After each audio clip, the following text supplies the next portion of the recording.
guys, welcome back to my channel. So, kamusta? Uli. So, medyo makulimlim at kung narinig nyo medyo kumukulo. So, sana umulan. So, anyway, today's video, gagawa na tayo ng simple makeup look. Ililo na sa bahay ng talo. So, kailangan pa rin natin mag-ayos. So, parang setting our mind na nag-work tayo kahit nandito sa bahay. So, today is Wednesday. So, work from home kami. So, ganun lang ginagawa ko. I set my mind na kunwari nasa office tayo. Diba? Yun. So, without further ado, let's get started.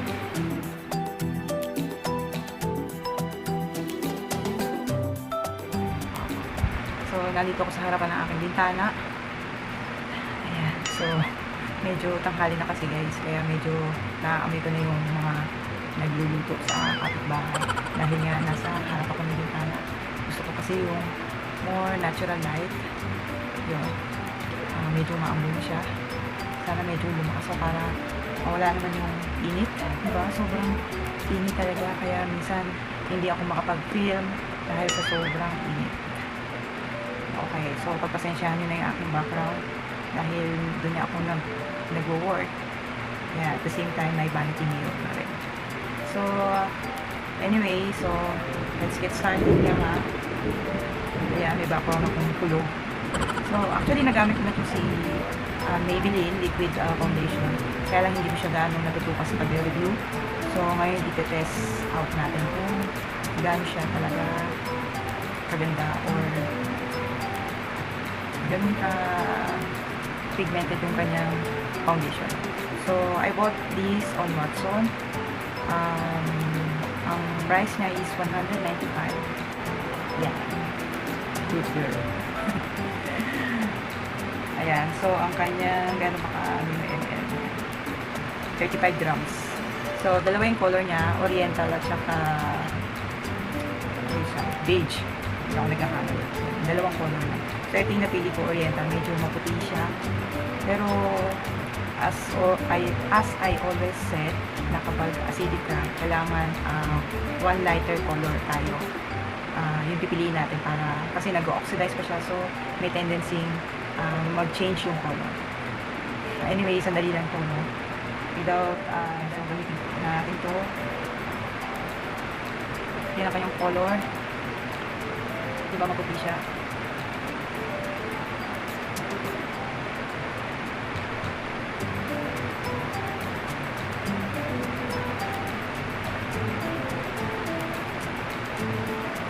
Tumitingin pa ako sa monitor, meron pala akong mirror dito. Ayan, medyo malakas ng ulan. So, ito na yung kalahati. Ito yung kabilang side, wala. So, ito yung meron. May changes naman. Actually, maganda yung consistency niya. Which is, ito ko yung consistency niya. Yan. Pero yun, hindi naman siya medyo, I mean, hindi siya liquidy, kumbaga, kasi liquid talaga. Medyo creamy siya. Madaling hindi siya ipahid. Wala din siyang amoy. So, sayang, lagyan natin sa kabila. So, continue na natin. Lagyan natin kabila. Light to medium coverage lang siya.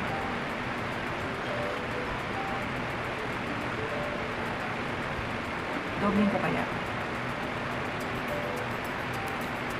So, maglalagay pa ako siguro na isa pang layer. Medyo manipis lang.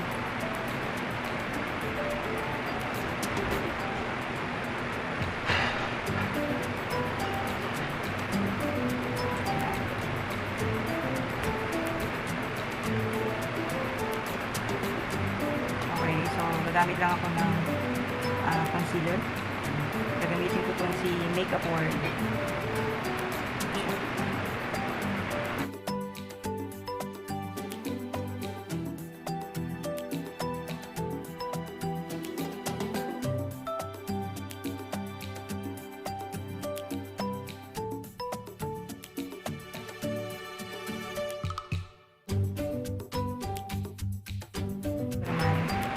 Ay, itong si Shawill. Tama naman. yung under eye.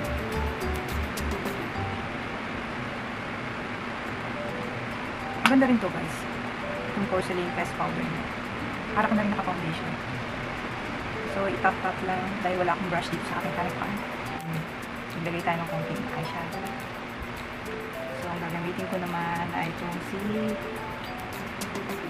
pa siya. Si Nichido. Hindi ko siya gagawin na magkaamit. Color niya. So, unahin natin ito. Simple lang.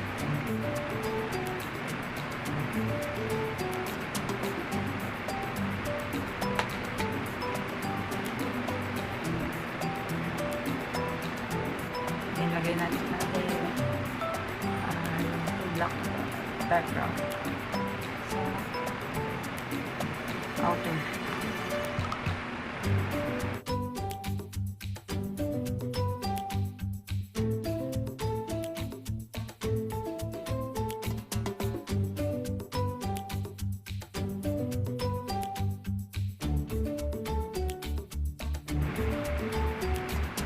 Brow details, makeup brow. Ito rin yung ginamit ko sa kilay ko.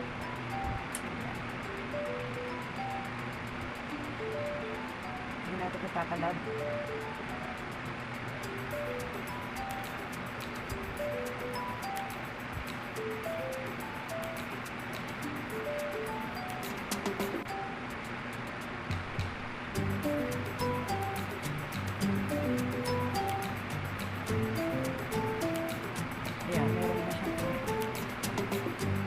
Plain lang siya.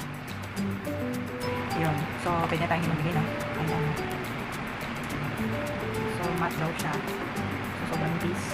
Hindi. Ayan.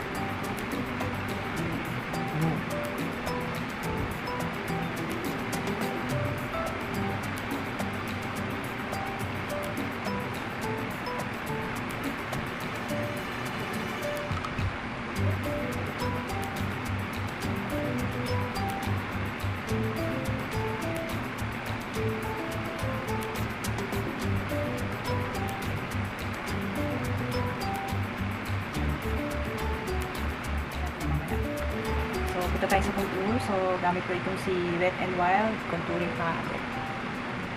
So, ayan siya. Dual de leche. Dulce de leche pala. Kanyang kulay. Minsan pag ito gamit ko parang hindi na rin ako nag-blush ko. Medyo light lang siya.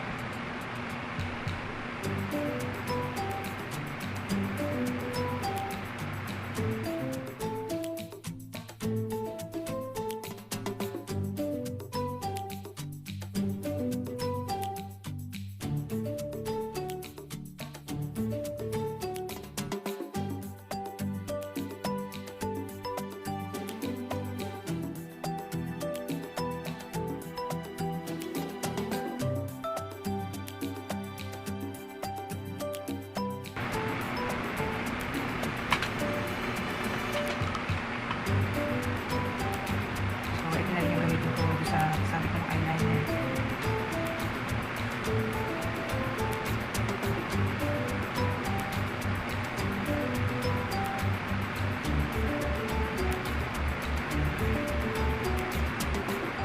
Apoy lang.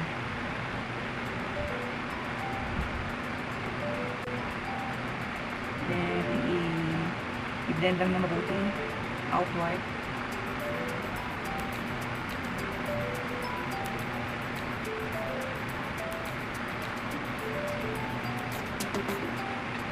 Lagyan na hanapin ako ng blush on. So, ang gamit ko ay si Shawill pa rin. Ito, single blush. Yung kanyang yung mirror na kasama. So, masyadong na pigmented. Hindi na tayo sa apple lock. Alam na natin. Masyado pala siya makulay. I'm using this Sunsun. Wala na nga siyang cover. Pero gusto ko yung cover niya as my highlighter. Ayan. Wala na nga siyang. Nandito yung cover pero ayan, tanggal na. Anong cover? Wala na kasi mga ganito.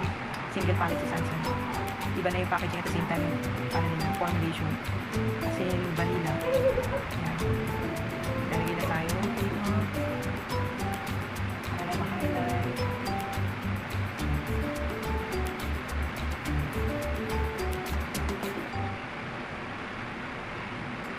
Ayan, sa corner lang ng ating eyes.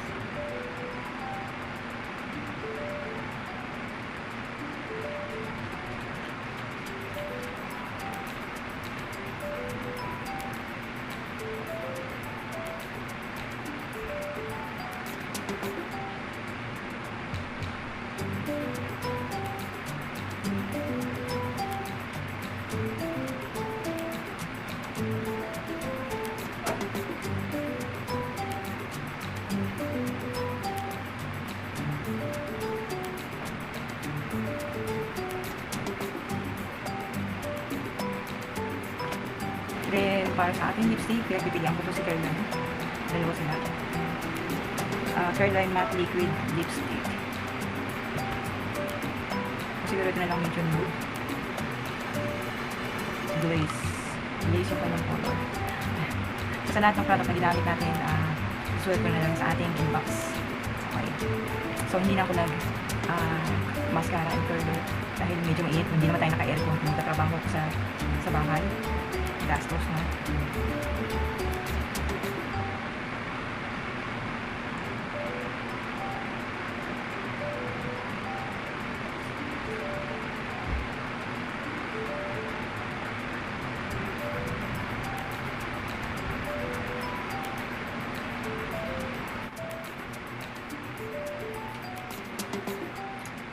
Ayan, so, I will be back. Pag-ayos na ako.